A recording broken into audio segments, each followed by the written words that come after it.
بسم اللہ الرحمن الرحیم۔ میری 17 سالہ بیٹی نے انٹرمیڈیٹ کے امتحانات پاس کیے تو ایک ہی ضد لگائی کہ شہر جا کر ڈاکٹری کی پڑھائی کرنی ہے۔ میں اس کی بات سن کر پریشان ہو جاتی کہ آج کا زمانہ بھی بہت خراب ہے اور گھر سے باہر تو کبھی نہیں نکلی سوائے اسکول اور کالج جانے کے، تو اتنے بڑے شہر میں اکیلی کیسے رہے گی۔ لیکن اکلوتی بیٹی ہونے کے ناطے مجھے اس کی ہر ضد عزیز تھی اور میں نے ٹھان لی کہ اب بیٹی کو ڈاکٹر بنانا ہے۔ میں نے اپنے شوہر سے اس بارے میں بات کی تو میرے شوہر نے بھی بلا تردد اجازت دے دی۔ میری بیٹی بہت خوش تھی کہ اب وہ اپنے خوابوں کو پورا کرنے کے لیے شہر جائے گی، وہاں پڑھے گی اور اپنے خوابوں کو پورا کرے گی۔ شہر کی یونیورسٹی میں اس کا داخلہ کروایا اور اسے ہاسٹل میں بھیج دیا۔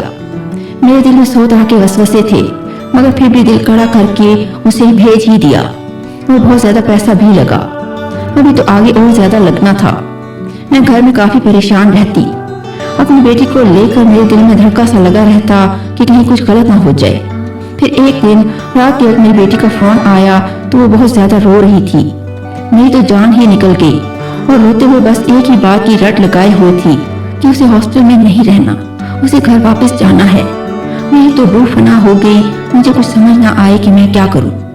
میرا شوہر بھی کام کے سلسلے میں باہر گیا ہوا تھا اور میری بیٹی کی ہچکیاں بھی عروج پر تھیں۔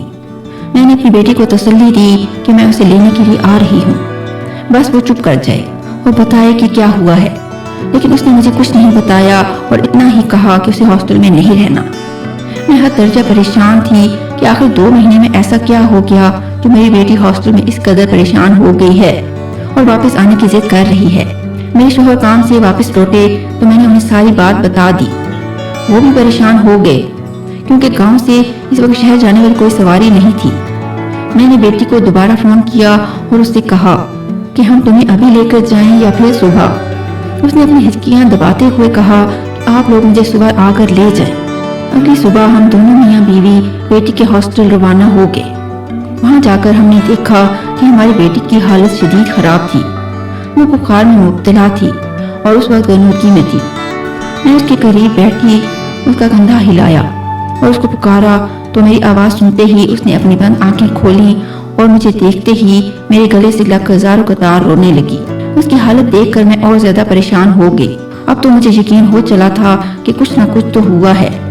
میں نے اپنی بیٹی کو محبت سے پچکارتے ہوئے کہا، میرا بیٹا کیا ہوا ہے تمہیں؟ اس نے اپنی آنکھیں نیچی کر لی لیکن زبان سے ایک لفظ بھی نہ ادا کیا۔ میں نے بہت اصرار کیا لیکن اس نے مجھے اتنا ہی کہا کہ اسے کچھ نہیں ہوا، اسے ہاسٹل میں نہیں رہنا، مجھے گھر واپس جانا ہے، میرا آپ لوگوں کے بغیر دل نہیں لگتا۔ یہ بات بہت عجیب تھی کہ 4 مہینے ہاسٹل میں رہنے کے بعد میری بیٹی کہہ رہی تھی کہ اس کا ہاسٹل میں دل نہیں لگتا۔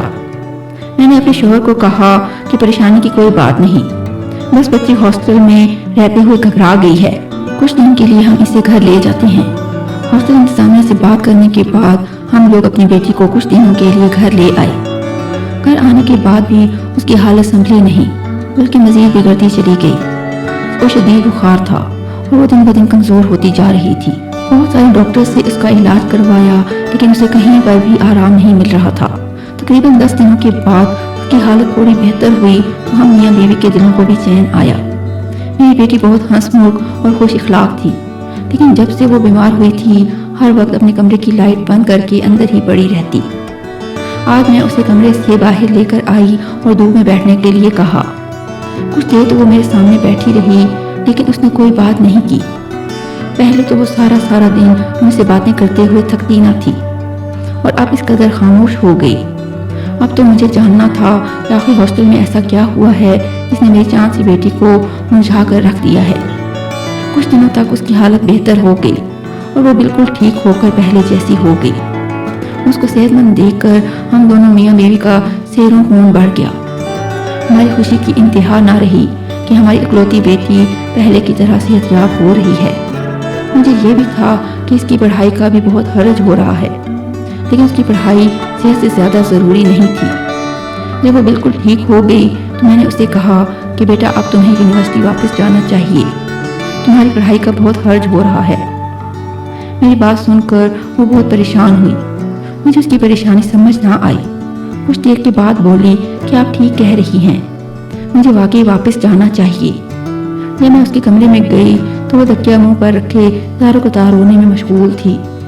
میں جلدی سے اس کے پاس گئی. اس نے مجھ سے تکیہ ہٹایا اور اس سے پوچھا کہ کیا ہوا ہے تمہیں. کہنے لگی میرے پیٹ میں بہت شدید قسم کا درد ہے جو کہ ناقابل برداشت ہے. میں نے جلدی سے اپنی بیٹی کو چادر اڑائی اور کلینک لے گئی. مجھے لگا کہ دوا کھانے کی کچھ دیر بعد یہ بالکل ٹھیک ہو جائے گی. گھر آ کر میں نے اسے دوا کھلائی. تھوڑی ہی دیر کے بعد جب میں نے اس کی طبیعت پوچھی تو کہنے لگی مجھے اب زیادہ درد نہیں ہو رہا. میرا دل اب ہر وقت بیزار رہنے لگا. میری ایک ہی بیٹی ہے اور وہ بھی ہمہ وقت بیمار ہے. یہ سوچ کر میں بہت غمزدہ ہو جاتی. اب تو یہ روز ہی ہونے لگا. اس کے پیٹ میں شدید درد اٹھتا. میں اسے کلینک لے کر جاتی. کلینک میں ڈاکٹر الٹرا ساؤنڈ والے کمرے میں 10 منٹ تک اس کو چیک کرتا، دوا دیتا. کچھ دیر تک وہ ٹھیک ہو جاتی لیکن کبھی کبھی نہ ہوتی. لیکن کبھی کبھی مجھے لگتا کہ دال میں کچھ کالا ہے. لیکن پھر میں نے اپنی سوچ کو جھٹک دیا.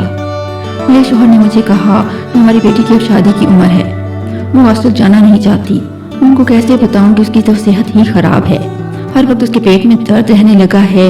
لیکن میں نے اپنے شوہر سے کوئی بات نہیں کی اور ان کی ہاں میں ہاں ملائی. ایک دن میرے شوہر نے مجھے کہا کہ ان کے دوست کا بیٹا ڈاکٹر ہے. وہ ہمارے گھر رشتہ لے کر آنا چاہتے ہیں. میں نے کہا ٹھیک ہے آپ بلا لیں. رشتہ دیکھنے کے لیے لڑکی کی ماں اور لڑکا آیا تھا. ہمیں لڑکا بہت پسند آیا.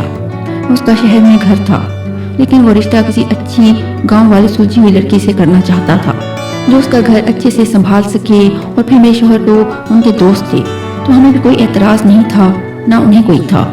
ہم لوگوں نے رشتہ پکا کر دیا. 2 مہینوں کے بعد شادی کی تاریخ بھی طے ہو گئی. میری بیٹی ایک دم سے بالکل ٹھیک ہو گئی. اس بات نے مجھے حیرانی میں ڈال دیا. بہرحال ہم نے دعاؤں کے ساتھ اپنی جان سے پیاری بیٹی کو رخصت کر دیا. اس کے جانے کے بعد ہمارا گھر بہت ویران ہو گیا. میری بیٹی ہمیں ملنے کے لیے 1 مہینے کے بعد آتی. میرے پوچھنے پر وہ ہمیشہ یہی کہتی کہ میں بہت خوش و خرم ہوں. اس کی یہ بات سن کر میں بھی پرسکون ہو جاتی. پھر ایک دن ایک فون کال نے میرے پاؤں تلے سے زمین کھینچ لی. وہ فون میری بیٹی کے سسرال والوں کی طرف سے تھا. ہم لوگ جیسے ہی میری بیٹی کے سسرال پہنچے میری بیٹی نے بتایا کہ میری ساس صبح کی گئی ہوئی ہے اور ابھی تک واپس نہیں آئی. پورا محلہ چھان مارا, کسی نے اسے صبح سے نہیں دیکھا. ہم لوگوں نے دوبارہ پورا محلہ چھان مارا لیکن بیٹی کی ساس کہیں نہ ملی. میرے شوہر نے اپنے دوستوں کے ذریعے پولیس وغیرہ سے بھی رابطہ کیا. پولیس آ گئی لیکن بیٹی کی ساس کے بارے میں کوئی پتہ نہ لگا سکا کہ آخر وہ کہاں گئی. میری بیٹی کے گھر میں ایک دم سے بونچال آ گیا کہ آخر میری بیٹی کی ساس کہاں جا سکتی ہیں. ہم لوگ تو شام تک واپس آ گئے. بیٹی کا شوہر بھی ملک سے باہر گیا ہوا تھا. میری بیٹی کے شوہر کا نام علی تھا. 1 مہینے بعد اس کا شوہر بھی باہر کے ملک سے واپس آیا لیکن اس کی ساس کا کوئی اتا پتہ نہیں تھا. 2 ہفتوں بعد ایک دن اچانک ہی میری بیٹی شام کے وقت اپنے کپڑوں کا بیگ ساتھ لیے آ گئی. وہ بہت پریشان تھی. میں نے اسے بٹھا کر پانی وغیرہ پلایا. اس سے پوچھا کہ کیا ہوا ہے تو میری بیٹی نے کہا کہ امی مجھے معاف کر دو, میں بہت بری بیٹی ہوں. اس کی باتیں سن کر میں حیران رہ گئی کہ آخر وہ ایسا کیوں کہہ رہی ہے. اس نے مجھے جو باتیں بتائیں انہیں سن کر میں ایک بار کانپ کر رہ گئی. میرے شوہر باہر کے ملک سے لوٹ آیا. وہ بھی بہت پریشان تھا. اس نے ہر ممکن کوشش کی ماں کو ڈھونڈنے کی لیکن ان کا کہیں پتہ نہ کروا سکا. مجھے یوں محسوس ہوا جیسے وہ اپنی ماں کو لے کر بہت پریشان ہو, اسی لیے مجھے نظر انداز کر رہا ہو. لیکن کچھ دنوں کے بعد اس نے مجھے مکمل نظر انداز کر دیا. میں نے اس سے بات کرنے کی کوشش کی اور اس سے کہا کہ جب سے آپ آئے ہیں آپ نے میرے ساتھ کوئی بات چیت نہیں کی. میرا شوہر کہنے لگا کہ میں اپنی سرگرمیوں میں مشغول ہوں, مجھے کسی کی پرواہ کرنے کی کوئی ضرورت نہیں. اپنے شوہر کا یہ جواب سن کر مجھے یقین ہی نہیں آ رہا تھا کہ یہی میرا شوہر ہے جو مجھ سے اتنے میٹھے لہجے میں بات کرتا تھا, اب اس قدر تلخ بیانی کر رہا ہے. میں نے اس سے پوچھنے کی بھی بہت کوشش کی کہ مجھ سے کوئی غلطی ہوئی ہے تو مجھے بتاؤ, لیکن اس نے اپنی لبوں سے قفل نہ ہٹائے. کچھ دن کے بعد مجھے یوں محسوس ہوا جیسے گھر میں کسی چیز کی تیاری چل رہی ہو. میں کچن میں آئی تو میری نند انواع اقسام کے کھانے بنا رہی تھی. میں نے اس سے پوچھا کہ خیریت ہے, آج اس قدر تیاریاں کس بات کی. اس نے مجھ سے روب جمانے والے انداز میں کہا کہ آج گھر میں مہمان آ رہے ہیں, آپ اپنے کمرے میں ہی رہنا, نہیں تو اچھا نہیں ہوگا. اپنی نند کا یہ رویہ میری سمجھ سے باہر تھا. میں نے اس سے پوچھنا چاہا کہ میں اپنے کمرے میں کیوں رہوں, لیکن اس وقت میرا بحث کرنے کو بالکل دل نہیں کر رہا تھا. اس لیے میں خاموشی سے اپنے کمرے میں چلی گئی. مجھے اپنے کمرے میں باتوں کی آوازیں آ رہی تھی. میرا شوہر اور نند دونوں ہی بہت خوش نظر آ رہے تھے۔ میری طبیعت بہت خراب تھی، لیکن میں نے کسی کو نہیں بتایا۔ پچھلے کئی دنوں سے مجھے شدید چکر آ رہے تھے۔ آج بھی مجھے شدید چکر آنے لگے، ساتھ ہی الٹی شروع ہو گئی۔ میں بہت گھبرا گئی۔ اس وقت میری نند میرے کمرے میں میرے شوہر کو لے کر داخل ہوئی۔ اس کے منہ سے جو باتیں نکل رہی تھیں ان کو سن کر مجھے ایسے لگا جیسے ابھی زمین پھٹ جائے اور میں اس میں سما جاؤں۔ اپنی ذات پر لگائے گئے اتنے گھٹیا الزامات سن کر یہ کس کا گناہ پال رہی ہے کہ اس کی یہ حالت ہے؟ میں تو چکراتے سر کے ساتھ بیٹھ گئی۔ میرا شوہر مجھے تھپڑ مارتے ہوئے بولا، بتاؤ بدذات، تمہارے اندر کس کا گناہ پل رہا ہے؟ میں دل میں سوچنے لگی کہ ایک ڈاکٹر ہو کر یہ ایسا کیسے کر سکتا ہے۔ میں نے پختہ ارادہ کر لیا کہ میں ان کو کبھی بھی نہیں بتاؤں گی کہ میری یہ حالت کس وجہ سے ہے۔ میں تو پہلے ہی چکرا رہی تھی، تھپڑوں کی وجہ سے بے ہوش ہو گئی۔ مجھے جب ہوش آیا تو میں نے دیکھا کمرے میں کوئی نہیں تھا۔ باہر سے مہمانوں کے بولنے کی آوازیں آ رہی تھیں۔ میں اٹھ کر دروازے تک آئی تو باہر سے آوازیں آئیں کہ ہم یہ رشتہ پکا سمجھیں۔ مجھے سمجھ نہ آئی کہ مجھ پر اتنے گھٹیا الزامات لگا کر کس کا رشتہ پکا کیا جا رہا ہے۔ رات کے وقت جب شوہر میرے کمرے میں آیا تو کہا کہ میں اپنے گھر جا سکتی ہوں، وہ شادی کر رہا ہے۔ میں نے اپنے شوہر کو کہا کہ اب اس گھر سے میرا جنازہ ہی نکلے گا۔ یہ سن کر وہ آگ بگولا ہو گیا اور کہنے لگا، جب گناہ کر رہی تھی تب کچھ یاد نہیں آیا؟ میں ایک بار پھر خاموش ہو گئی۔ اگلے دن مجھے پتہ لگا کہ لڑکی والوں کو کسی نہ کسی طرح پتہ لگ گیا کہ میرا شوہر شادی شدہ ہے، تو انہوں نے شادی کرنے سے انکار کر دیا۔ میرے شوہر نے مجھ سے الگ کمرے میں رہنا شروع کر دیا۔ میں پتہ لگانا چاہتی تھی کہ آخر میرے شوہر اور نند نے میرے ساتھ ایسا کیوں کیا۔ یہ جاننے کے لیے میں نے سوچا اس کے کمرے میں جا کر دیکھتی ہوں، اس نے میرے ساتھ ایسا کیوں کیا۔ رات کو میں اس کے کمرے میں سونے کے لیے گئی۔ مجھے دیکھ کر وہ ایک پل کے لیے پریشان ہو گئی۔ میں نے اسے کہا کہ مجھے اپنے کمرے میں ڈر لگ رہا ہے، اسی لیے تمہارے کمرے میں سونے لگی ہوں، اور جا کر آرام سے بیڈ پر لیٹ گئی۔ 5 منٹ کے بعد میں نے ہلکی سی آنکھ کھول کر دیکھا تو وہ کمرے کے درمیان میں ایک ٹاٹ بچھا کر اس کے اوپر بیٹھی کچھ پڑھ رہی تھی، اور ایسا محسوس ہو رہا تھا جیسے اس کا ذہنی توازن بگڑ گیا ہو۔ تھوڑی دیر کے بعد وہ میرے قریب آئی۔ میرے دل میں خوف کی شدید لہر اٹھی۔ مجھے لگا جیسے وہ ابھی مجھے کچھ کر دے گی، لیکن وہ چپ چاپ آ کر میرے قریب بیٹھ گئی۔ اس کی باتیں سن کر میرے سر پر 7 آسمان آن گرے اور قدموں تلے سے زمین سرک گئے۔ وہ مجھے کہنے لگی، میں نے ہر ممکن کوشش کی تمہیں گھر سے نکالنے کی، لیکن تم نکلی ہی نہیں۔ تمہارا شوہر تمہارا نہیں رہا، تم مکمل طور پر تنہا ہو گئی۔ اگر خوش میں نہیں ہوں تو رہنے تمہیں بھی نہیں دوں گی۔ تمہارے موبائل فون سے میں نے تمہارے شوہر کو نقلی میسیجز بھیجے، جن سے اس کو پختہ یقین ہو گیا کہ تم اور مردوں کے ساتھ باتیں کرتی ہو، تمہارے غیر مردوں کے ساتھ تعلقات ہیں۔